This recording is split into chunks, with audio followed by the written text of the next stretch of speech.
Mesdames et messieurs, nous vous remercions d'être venus très nombreux à cette séance d'échange. Vous voyez combien de fois la salle est pleine complètement, il y en a même qui sont debout. Merci beaucoup d'avoir fait le déplacement. Pour aujourd'hui, nous allons aborder essentiellement quelques dossiers. Le premier concerne le dossier Libercom. Vous connaissez Libercom tous? Voilà, c'est un dossier qui concerne Libercom, le premier. Le deuxième, c'est pour ça que je disais tout à l'heure, quelque chose malheur est bon. Nous allons profiter de l'occasion pour clarifier le dossier de participation de la société civile à l'autorité de régulation des marchés publics et à l'autorité nationale de lutte contre la corruption. Bien entendu, le troisième sujet sera divers, et divers c'est vous. Vous allez exprimer toutes vos préoccupations dans tous les sens, même si ça n'a pas rapport aux deux sujets aujourd'hui. Si le FONAC peut vous répondre, on le fera. Mesdames et messieurs, le premier dossier, c'est Libercom. Je voudrais une fois encore rappeler le principe du FONAC. 95, je dirais 98% de ce que le FONAC fait n'est connu de personne habituellement. Parce que nous sommes dans la dynamique de quiconque commet l'erreur et que les organisations comme les nôtres puissent les détecter, une fois qu'on arrive ou qu'on accepte de les corriger, on avance. Pas de nouvelles. Voilà pourquoi parfois vous dites, mais le FONAC ne dit rien. On n'entend pas le FONAC. Non, nous ne sommes pas là pour faire du one-man show. Si les structures, les responsables, les ministres et autres, après que nous ayons constaté les déviances et les irrégularités, corrigent, ce n'est pas nécessaire de venir encore devant la presse pour en parler. Hélas, c'est que ici, dans ce cas précis, nous sommes face à une situation où on n'a pas corrigé les choses. Le 15 septembre 2016, je dis bien le 15 septembre 2016, le FONAC ayant reçu des informations sur ce qui se passe au niveau de Libercom, a écrit au ministre de l'économie numérique et de la communication pour demander à faire une séance de travail avec les responsables de cette unité.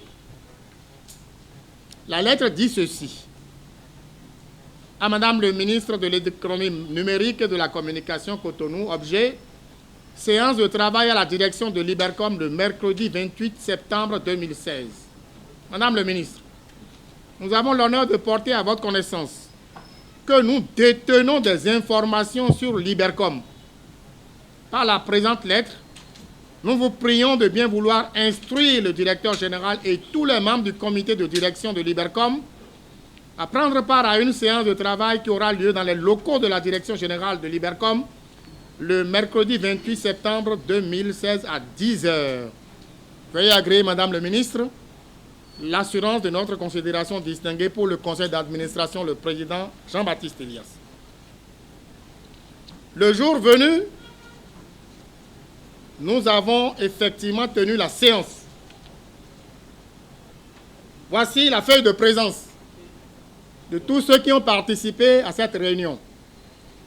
Bien entendu, il y avait le directeur général, tous les directeurs et chefs de service, membres du comité de direction, et Madame le ministre de l'économie numérique a envoyé son DAF, en la personne de M. Humbedi Gustave Etienne, et sa conseillère technique juridique, en la personne de Mme Zimpé. Voilà la feuille de présence. Nous avons administré aux membres du comité de direction une série de questions. Les questions sont ici. Et chacun d'eux a répondu. Voici les questions que nous leur avons envoyées compte tenu des informations que nous détenons. Tous, ils ont répondu un à un. Et nous avons donc collecté ces informations-là pour aller les traiter. Alors, il s'agit de quoi? Premièrement, vous le savez déjà, de toute façon, Libercom a des chiffres d'affaires qui sont en baisse d'année en année. Ça, vous le savez tous. Vous le constatez sur le terrain. Donc, nous avons la confirmation que réellement, au niveau de Libercom, les chiffres d'affaires baissent. Voici les résultats. Nous parlons toujours avec preuve, vous le savez bien. Donc, les chiffres d'affaires baissent. Si c'est nécessaire, on vous donnera les chiffres. Mais pour l'instant, vous avez les documents ici. Puis, nous avons demandé à savoir quel est le parc client, c'est-à-dire ceux qui sont abonnés réellement au 31 août 2016 à Libercom. Et nous avons un total de 284 276 abonnés à Libercom. Par rapport aux autres opérateurs GSM, vous voyez bien la différence. Donc, ça ne va pas. Mais, ça ne va pas. Et pourtant, malgré ça, ils ont tous répondu dans toutes les questions qui ont été posées qu'ils ont des difficultés financières. C'est répondu, tous ils ont signé. Nous avons les papiers ici. Et malgré ça, nous avons le directeur général qui a créé des charges. Des charges à ne plus en finir pour la maison. Premier élément, ils ont octroyé des forfaits à certains cadres de la maison que Libercom paye pour pouvoir téléphoner. Libercom paye pour eux, eux ils téléphonent gratuitement. Malgré la situation de Libercom. Nous avons cherché à savoir ce qui sous-tend cette possibilité de faire. Ils nous ont dit que le conseil d'administration a pris la décision numéro 04 que nous avons ici pour dire c'est du 5 novembre 2013 pour dire que certaines personnalités ont droit à des forfaits. D'autres ont 100 000 francs par mois, d'autres ont 50 000 francs par mois. Et puis bon voilà, Libercom paye pour eux. Non seulement ils sont sur le réseau Libercom, mais ils peuvent téléphoner encore dans les autres réseaux et Libercom paye pour eux. Ah, très bien. Mais nous avons appris que il y a eu des dépassements. Qu'est-ce qui s'est passé? Premier élément. Parce que c'était mis dans le document ici que c'est en prépayé, c'est-à-dire on vous donne un crédit de 50 000, si vous finissez le crédit, c'est terminé. Mais entre-temps, ils ont dit non, on va aller migrer en post-payé, c'est-à-dire on ouvre. Et des gens sont partis à des millions, nous avons tout ici. Oui, vous êtes surpris, des millions, nous avons tout ici. Et arrivé là-bas, on dit mais qu'est-ce qui s'est passé? On dit oui. Et nous avons dit bon, ok. Qui sont ceux qui sont concernés? Nous avons la liste ici, hein, de ceux qui, hélas, ont fait ce dépassement-là. Et la direction générale, jusqu'à ce que nous arrivions là-bas, n'avait rien fait, n'avait rien dit. Nous avons la situation ici, les montants ici et tout, de ceux qui doivent, qui ont dépassé le quota prévu et pour lesquels rien n'avait été fait jusqu'à ce que nous arrivions. Il dit, c'est pas possible. Vous êtes directeur général d'une entreprise qui bat de l'aile. Vous avez pris la décision de payer aux gens, de consommer gratuitement le téléphone. Non seulement ils dépassent le quota, et c'est des millions. Je vous dis, c'est des millions.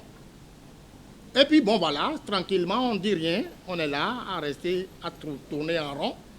Et la situation est celle-là. Nous, on a dit, c'est pas possible, on va continuer comme ça. L'aggravation de la situation financière de la maison est intervenue avec la création de nouvelles charges Jusque-là, il y avait 3 directions techniques. Le directeur général a pris une note passant de 3 à 7 directions techniques. Et pourtant, les finances sont toujours au stade maigre.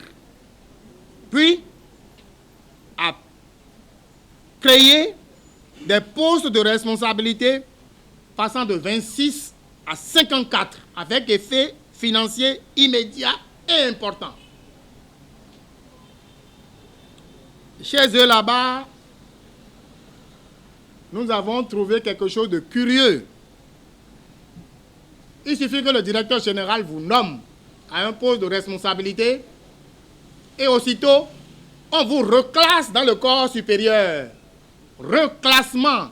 Je ne dis pas indemnité, hein. Reclassement.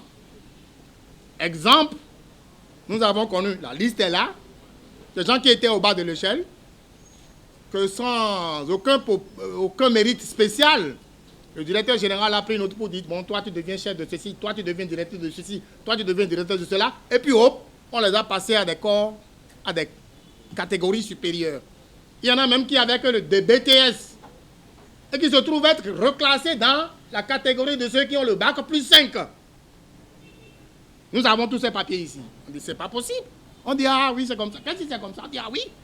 Puisque l'intéressé devient directeur et a donc sous lui les autres, il faut qu'il soit dans le corps supérieur pour pouvoir contrôler les autres. On dit, c'est quoi ça? C'est pas possible, vous ne pouvez pas le faire.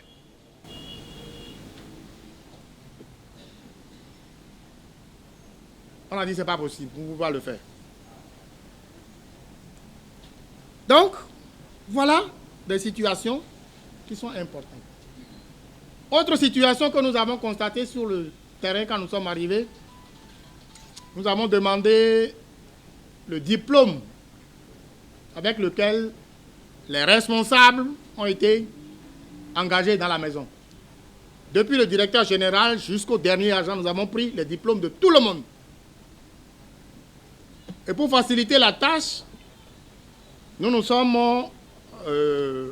évertués à vérifier les diplômes des membres du conseil du comité de direction. Le directeur général, la directrice des ressources humaines, le directeur de ceci, de cela, etc., etc. Puis, nous avons été surpris. Nous avons 2 cas précis. Le directeur général lui-même, la directrice des ressources humaines, qui nous ont produit des diplômes qui ne sont pas éligibles dans le secteur public au Bénin. Ah, problème. Quand le directeur général nous a produit son diplôme, le diplôme est de UPUB,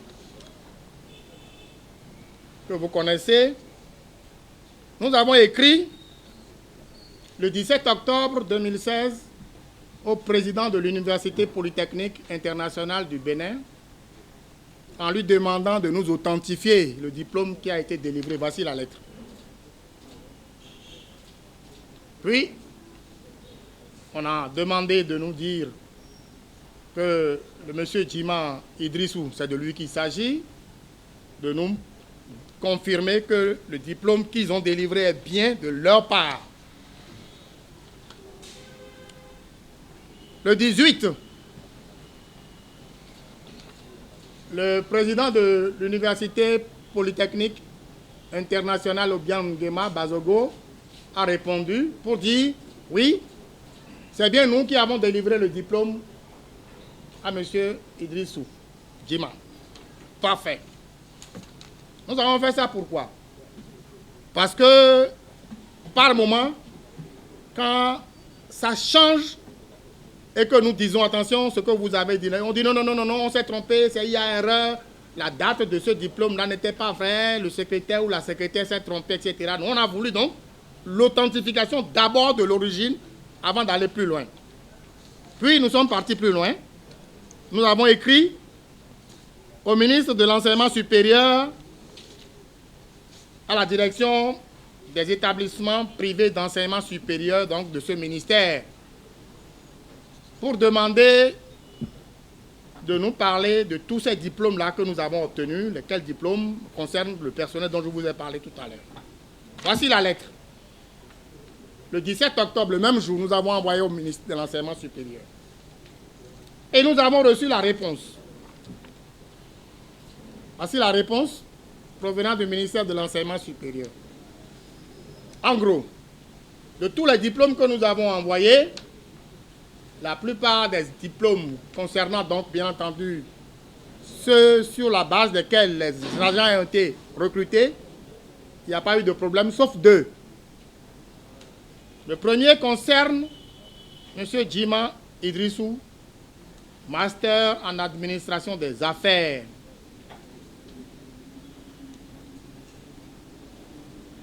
Le ministère de l'Enseignement supérieur dit ceci. Pour être authentique et valable dans l'administration publique, les diplômes post-BTS, à savoir licence et master, délivrés par les établissements privés d'enseignement supérieur, doivent être, selon les cas, admis en reconnaissance ou co-signés. Dans tous les cas, ces documents sont délivrés par le ministère de l'Enseignement supérieur et de la Recherche scientifique. Aucun des cas présentés ici ne remplit cette condition préjudicielle. Il convient de déclarer qu'en l'état, les diplômes post-BTS ici présentés ne sont pas valables pour une entrée ou une présence dans l'administration publique. Concernant exactement le diplôme de M. Djima Idrissou, c'est marqué école UPIB, diplôme master en administration des affaires, nom et prénom de l'intéressé Djima Idrissou. L'autorisation qui a été donnée par le ministère de l'Enseignement supérieur est l'arrêté numéro 089 du 7 avril 2009. Je dis bien arrêté numéro 089 du 7 avril 2009. Et la réponse est la validité dans l'administration publique, non. Le diplôme doit être au préalable admis en reconnaissance. Observation. L'intéressé a obtenu son diplôme en 2008, avant l'autorisation de la formation. Donc, ce diplôme ne sera pas admis formellement. Deuxième élément important, ça concerne la directrice des ressources humaines. Là, c'est délivré par Gaza Formation, UATM. Là, nous avons fait la même procédure, les documents sont là. Ils ont écrit pour nous dire que c'est eux qui ont délivré le diplôme. Mais là, le ministère de l'Enseignement supérieur nous répond BTS en communication d'entreprise, c'est ça le diplôme qui est donné. Le nom, madame a servi à quoi? L'arrêté qui autorise Gaza Formation à délivrer le diplôme, c'est l'arrêté numéro 009 du 23 janvier 1997. Alors, est-ce que ce diplôme est valable pour l'administration? La réponse, non.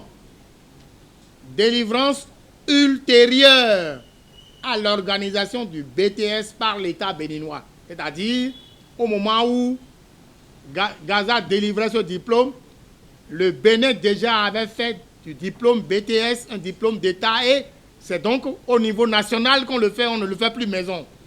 Et l'observation dit ceci, diplôme maison, car l'État béninois organisant déjà le BTS, donc diplôme non valable.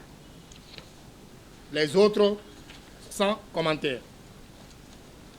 Quand nous avons eu ça, et que à la restitution, nous avons donné les informations nécessaires, le directeur qui est concerné, bien entendu, a saisi UPIB, et UPIB nous a envoyé le 9 novembre une lettre pour dire clarification. Voici la lettre.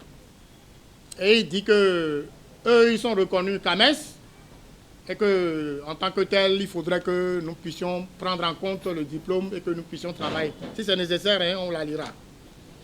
Mais quand ils ont fait ça, nous leur avons écrit ceci, le 21 novembre, à monsieur le président de, monsieur le président de l'Université Polytechnique Internationale Obiang-Nguema Cotonou. Objet, diplôme de master délivré à monsieur Djima Idrissou. Référence, on a fait référence à toutes les lettres, etc., etc. Monsieur le Président, nous accusons réception de votre lettre du 18 novembre et vous remercions. 1.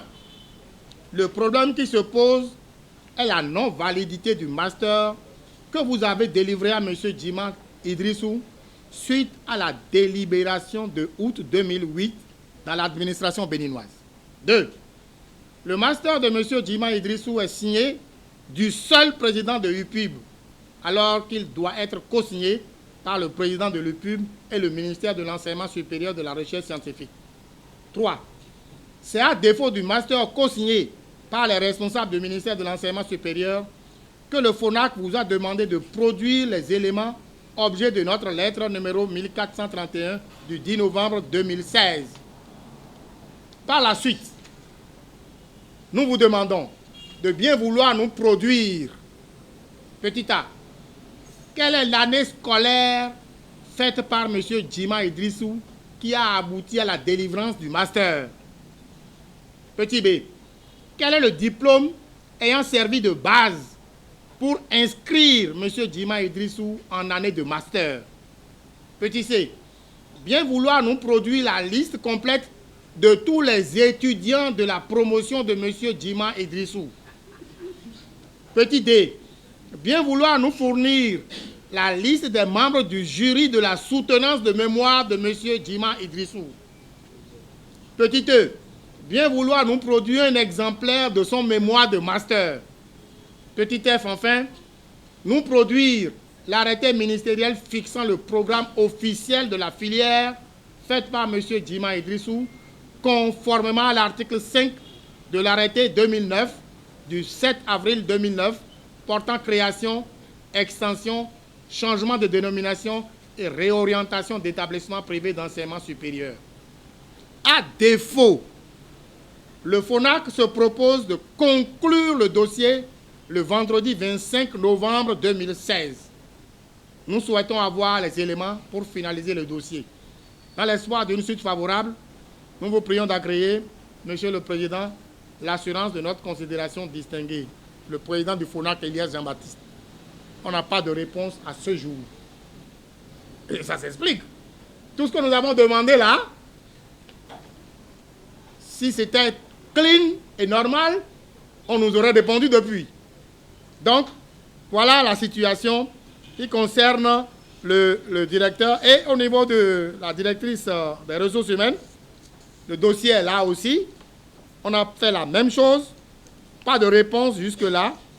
Voilà le diplôme maison qui a été délivré pour la directrice des ressources humaines. Gaza Formation nous a donc envoyé les papiers et le ministère de l'Enseignement supérieur également nous a envoyé la réponse que je vous ai lue tout à l'heure et nous avons procédé de la même manière. Alors, à la restitution, nous avons dit, et face à cette situation-là, il faudrait que vous preniez les dispositions nécessaires pour corriger. Mesdames et messieurs, à ce jour, aucune correction n'a été faite et tout le monde est en place là-bas, continuant de travailler comme si de rien n'était. Puis, nous avons dit, ok, d'accord, pas de problème. Dans la foulée, le FONAC a découvert que le directeur général de l'Ibercom percevait double salaire.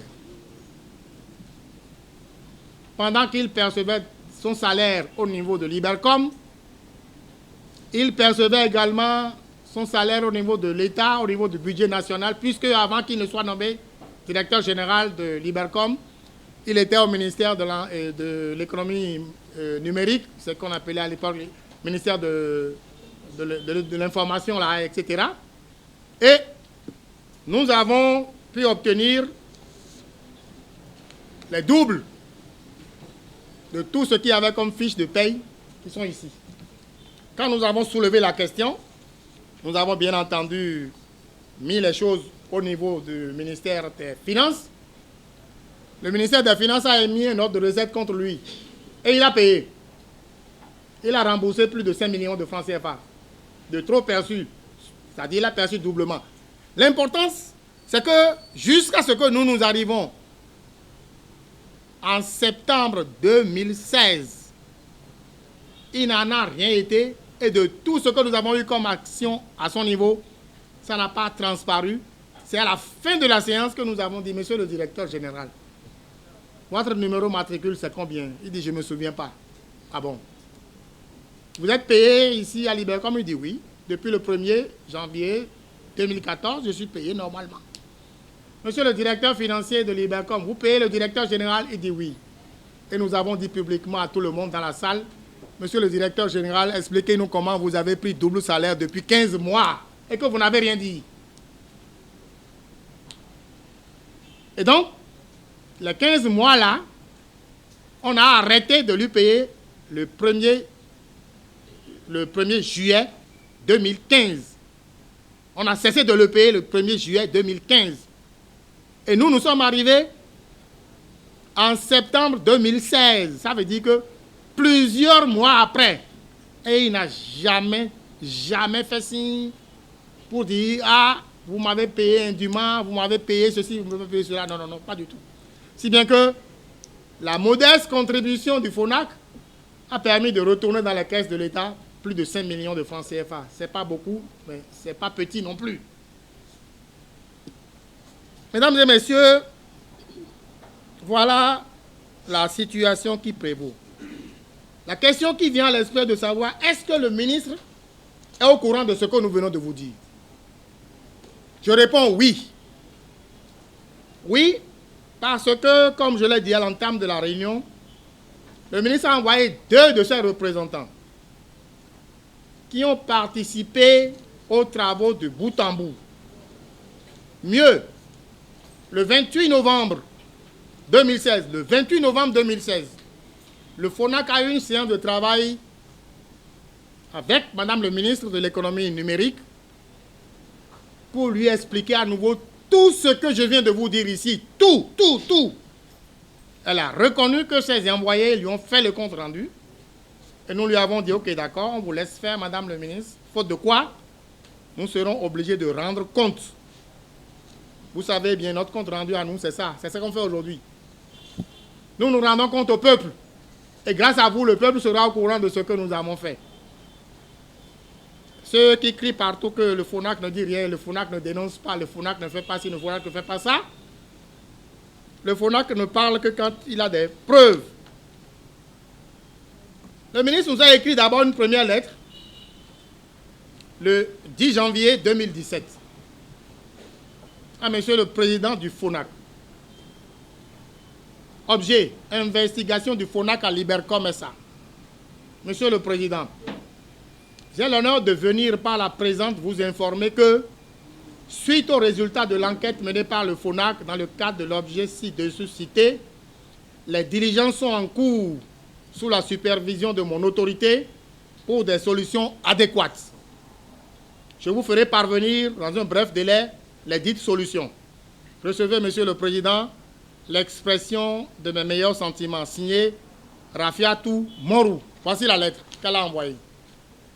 Bon, nous on a dit ok, d'accord, on attend de voir ce qu'elle va faire. Puis, le 2 février 2017, elle nous envoie la lettre que voici. À monsieur le président du FONAC, objet investigation à Libercom, référence sa lettre du 19 janvier 2007, et dit, monsieur le président, dans le cadre de l'objet ci-dessus, j'ai l'honneur de vous faire parvenir 6 juin les explications fournies par le directeur général de Libercom SA pour donner effet aux recommandations formulées à l'issue des investigations diligentées par le FONAC. Les diligences complémentaires entreprises sous ma supervision tendent, d'une part, à faire respecter par les agents en cause les normes en vigueur relatives à la validité des diplômes délivrés par les établissements privés d'enseignement supérieur, d'autre part, à solliciter l'expertise des services compétents du ministère chargé de l'enseignement supérieur pour des enquêtes approfondies concernant le diplôme du directeur général de l'Ibercom, dont l'authenticité est sujette à caution. Je ne manquerai pas de vous tenir informé des développements ultérieurs de cette affaire. Point final. Donc, pas de problème. Et vous savez bien que quand on veut noyer une affaire, on crée une commission, on dit on est en train, et puis voilà. Depuis le 28 septembre, et nous sommes aujourd'hui février 2017. Hein? Février 17, qu'est-ce que j'ai dit? 2010. Ah, 2017. Merci beaucoup. Alors, on peut se poser la question de savoir, est-ce que le président du conseil d'administration de l'Ibercom est au courant? Nous répondons également oui. Oui, parce que quand nous avons constaté toute cette dérive, la gravité des faits, nous avons écrit au ministre pour demander à ce qu'il convoque le président du conseil d'administration pour qu'il vienne assister à la réunion. Le 8 novembre 2016, à 10 heures, le président du conseil d'administration de l'Ibercom, qui s'appelle M. Ojo Salomon, a assisté à la réunion. Voici sa feuille de présence, sa signature, pour entendre tout ce que je viens de vous dire ici. Tout exactement. Je complète que tous les documents provenant des universités privées, du ministère de l'Enseignement supérieur, toutes les investigations que nous avons eu à faire avec des documents à l'appui, nous avons remis le tout au ministre de l'Enseignement et de l'Économie numérique et de communication. Elle a tout avec elle à l'heure où je vous parle. Voilà, mesdames et messieurs, le premier sujet que nous avons voulu succinctement vous présenter. Je dis bien succinctement, parce que vous aurez des questions à poser, peut-être on va vous répondre. Ça concerne l'autorité de régulation des marchés publics d'une part, puis l'autorité nationale de lutte contre la corruption. Les réformes qui ont eu lieu pour les marchés publics, la société civile a participé de bout en bout. Le FONAC a participé de bout en bout aux travaux ayant conduit aux réformes sur les documents. Voilà le Code des marchés publics au Bénin. Je l'ai amené et je souhaite que tous les confrères, hommes des médias, journalistes, puissent les avoir pour voir le contenu. Au terme de la loi 2009-02 du 7 août 2009 portant Code des marchés publics, il est mis expressément à l'article 16. L'autorité de régulation des marchés publics comprend un conseil de régulation, organe tripartite, composé de représentants de l'administration, du secteur privé et de la société civile. C'est écrit là-dedans. Mieux, l'article 6 du décret 2012-224 du 13 août 2012 portant attribution, organisation et fonctionnement de l'autorité de régulation des marchés publics dispose, citation, c'est là, le décret est ici, hein. Le conseil de régulation est un organe tripartite et paritaire de 12 membres représentant l'administration publique, le secteur privé et la société civile. Le conseil est composé de un représentant du président de la République, un représentant du ministre des Travaux publics, un représentant du ministre des Finances, un représentant du ministre de la Justice. Voilà les 4 pour le secteur public. 4 représentants du secteur privé. Et enfin, 4 membres représentant les organisations de la société civile œuvrant dans le domaine de la lutte contre la corruption, de la bonne gouvernance et de l'éthique, désignés par leur pairs. C'est écrit, c'est là. C'est en application de ce texte que le ministre de la Justice et de la Législation a saisi les organisations de la société civile par lettre numéro 625 du 7 septembre 2016 les invitant à procéder à l'élection de leurs représentants au Conseil de régulation. Quand les lettres sont arrivées, nous nous sommes réunis sous la présidence de la modeste personne qui vous parle. On a procédé à l'élection et le 13 septembre 2016, on a répondu au ministre de la Justice, voici la lettre, pour dire ceux qui sont retenus, et voici le PV de ceux qui ont participé à la réunion avec leur signature. Au terme de cette lettre, numéro 1118, FONAC, du 13 septembre 2016, envoyé au garde des Sceaux, ministre de la Justice, les collègues, qu'on n'a malheureusement pas tous cités d'ailleurs dans les presses, puisque M. Théodule Nouati, du FONAC, n'a pas été cité alors qu'il est membre de la société civile. Il a été élu comme les autres. M. Ataï Guédegbe Joël, M. Martin Assogba, etc. Tout est ici. Et je voudrais rappeler que ça a toujours été comme ça depuis. Ce sont les directives de l'UEMOA. Nous avons les directives ici.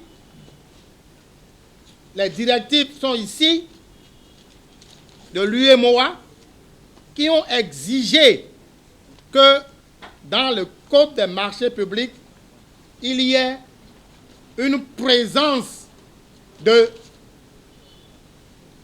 la société civile. Le document est là, et de toute façon, on va vous le montrer tout à l'heure. Donc, c'est en réponse à ça que le travail a été fait depuis longtemps. Et par hasard, le Conseil des ministres a donné les noms. Et puis, bon, voilà, il y a eu tout ce que vous connaissez comme tollé. Nous donnerons peut-être des explications davantage tout à l'heure quand les questions seront posées. Je reviens maintenant à l'autorité nationale de lutte contre la corruption. Et là, je vous ai remonté. Depuis 2004, je dis bien 2004, le président Mathieu Kérékou a pris un décret créant l'organe national de lutte contre la corruption. C'est l'Observatoire de lutte contre la corruption. Et c'est le décret 2004-221 du 21 avril 2004 qui donne cette composition-là et qui donne 13 membres, dont 2 représentant la société civile. Il y avait même dans ce décret 2 représentant les syndicats. Il y a un syndicaliste dans la salle qui est nommé dans ces conditions-là. Il est dans la salle, il peut témoigner. Ensuite, les 2 représentants de la société civile, en 2004 déjà, sont M. Maximilien Sosouglo, qui venait de Transparency International Bénin, votre modeste serviteur Jean-Baptiste Elias, qui vient du FONAC. Le président Mathieu Kérékou a pris donc le décret 2004-222 du 21 avril 2004, nommant les 13 membres, dont Sosouglo, Maximilien, Elias et Jean-Baptiste à l'époque. À la fin de leur mandat, le président Boni Yayi a pris un décret 2008-180 du 8 avril 2008 renforçant les pouvoirs de l'autorité de l'Observatoire de lutte contre la corruption et portant le nombre de ses membres à 19, dont toujours 2 représentants de la société civile et 2 représentants des syndicats. Un des syndicats est dans la salle. 2008 déjà. Et au niveau de la société civile pure, M. Oscar Nyansounou, de Transparence et Intégrité Bénin, a été élu. M. Jean-Baptiste Elias, du FONAC, a été élu. Les noms sont envoyés et le président Yayi Boni a pris le décret 2008-181 du 8 avril 2008, nommant les 19 membres de l'Observatoire de lutte contre la corruption, dont Nyansounou, Oscar et Jean-Baptiste Elias. Nous appelons les noms pour que vous vérifiez, il n'y a pas de problème. En 2011, une loi a été votée portant lutte contre la corruption et autres infractions connexes en République du Bénin. C'est la loi 2011-20 du 12 octobre 2011, dont chacun de vous aura copie avant de quitter cette salle ici. J'ai amené copie pour vous. Chacun aura copie. Cette loi crée à son article 6 l'Autorité nationale de lutte contre la corruption qui remplace désormais l'Observatoire de lutte contre la corruption, l'OLC. Au sein de l'Autorité nationale de lutte contre la corruption qui compte 13 membres, la société civile, cette fois-ci, n'a qu'une seule place. Et le ministre chargé des relations avec les institutions a saisi les organisations de la société civile pour élire leurs représentants au sein de l'Autorité nationale de lutte contre la corruption, ce qui fut fait en la personne de celui qui vous parle, Elias Jean-Baptiste. Le président Boni Yayi a pris le décret 2013-241 du 8 mai 2013 pour nommer les 13 membres, dont celui élu par la société civile. Le mandat est terminé le 15 mai 2016, 2015. Puis, avant que ça ne termine, le ministre chargé des relations avec les institutions a, par lettre en date du 5 avril 2016, demandé aux organisations de la société civile de se réunir et d'élire leurs représentants pour le renouvellement. Ce travail a été fait et par lettre numéro 1023, c'est ici, du 21 avril 2016, M. Jean-Baptiste Elias a été élu. Voici les PV, voici la lettre. Tous ceux des organisations de la société civile qui ont participé à cette élection ont leur signature sur le document ici présent que vous pourrez consulter. Donc, c'est ça là qui a été fait depuis le 21 avril 2016. Et depuis ce temps, la procédure a été suivie, procédure de enquête de moralité, etc., et a abouti, bien entendu, à la nomination que vous avez entendue le 25 janvier 2017, et qui a fait toller. Je dis tout simplement que c'est des choses qui se faisaient depuis longtemps. Ce n'est pas une affaire d'un président ou de ceci. Je viens de citer 3 présidents. Est-ce que nous sommes à la bord de ces 3 présidents? Et vous savez, pendant toute la période, ce que nous avons fait dans cette salle ici pour dénoncer et les présidents, et les ministres, et les directeurs généraux, ce que nous faisons encore aujourd'hui. Je voudrais conclure en disant, vous, organes de presse, vous avez élu à la HAC 3 représentants. C'est bien ça. C'est vous qui les avez élus. Mais les 3 noms sont envoyés au président de la République pour prendre un décret. Quand on a mis ces noms-là dans le décret, est-ce que c'est le chef de l'État qui les a nommés, qui les a désignés? Non, c'est vous qui les avez élus. C'est vous qui les avez élus, donc c'est vos représentants. Là-bas, c'est la même chose. Le Conseil économique et social compte 30 membres. Le chef de l'État ne nomme que 3. Les 27 autres proviennent de plusieurs entités. Nous, on envoie les 30 noms au chef de l'État qui prend un décret pour nommer les 30 noms, mais ça ne veut pas dire que c'est le chef de l'État qui prend les 30 personnes. Les 30 viennent de leur base, par exemple les associations de développement, se réunissent en leur sein là-bas et élisent. Une fois qu'ils ont élu, le chef de l'État ne peut pas changer. Il est obligé de prendre. Même si c'est quelqu'un pour lequel il n'a pas de sympathie, il est obligé de le prendre. Je finis en disant, le secrétaire général de la Cour constitutionnelle, la loi organique de la Cour constitutionnelle dispose expressément que le secrétaire général sera nommé par décret. Mais quelqu'un qui voit ça va croire que l'institution de contre-pouvoir qui est indépendante, comment c'est le chef de l'État qui va nommer le secrétaire général? Non, c'est le président de la Cour constitutionnelle qui choisit le secrétaire général et envoie son nom seulement pour être nommé. C'est ce que le texte a prévu. Mesdames et messieurs, voilà succinctement présenté le plan de ce que j'allais vous dire aujourd'hui. Je finirai en disant ceci. Chers collègues, nous au FONAC, nous avons pris la résolution de faire le travail comme nous le faisons d'habitude. Nous entendons ou nous lisons sur les réseaux sociaux ou dans certains endroits, « Hey, il y a eu telle chose, le FONAC n'a rien dit. Elias n'a rien dit. Oh, il y a eu ceci, Elias n'a rien dit. » Mais nous travaillons sur la base des preuves. Voyez-vous, tout ce que je viens de vous dire ici maintenant là, si un huissier vient tout de suite pour dire, sommation interpellative, monsieur Elias, vous avez dit telle chose, apportez les preuves, on va donner en même temps. Comment comprendre qu'on a écrit pour dire, ah, il y a eu des dossiers de gré à gré de milliards, le FONAC n'a rien dit, le FONAC est déjà acheté. C'est pas vrai. Nous avons demandé toujours, donnez-nous les informations. Donnez-nous les papiers, nous on vérifie, et quand c'est prêt, on viendra rendre compte au peuple. On n'a rien reçu. On a reçu tout récemment un message pour dire, hey, les patriotes du Trésor qui ont sorti des papiers, on a sorti tel milliard pour telle personne, on a sorti tel milliard pour telle personne, on a sorti tel milliard pour telle personne, on a sorti tel... On dit, mais donnez-nous les informations. À ce jour, on n'a rien. Quelqu'un d'autre a envoyé un papier un jour, et puis c'est arrivé quelque part, celui-là, il m'a envoyé le papier, et comme je le connais, je l'ai appelé. J'ai dit, mais dis donc, tu viens de m'envoyer tel papier, est-ce que tu peux me donner les preuves? Il me dit, je sais que c'est comme ça. Je n'ai pas de papier à te donner, mais c'est comme ça. Il faut dire que c'est comme ça. Chers collègues, je ne dirai jamais c'est comme ça si je n'ai pas les preuves.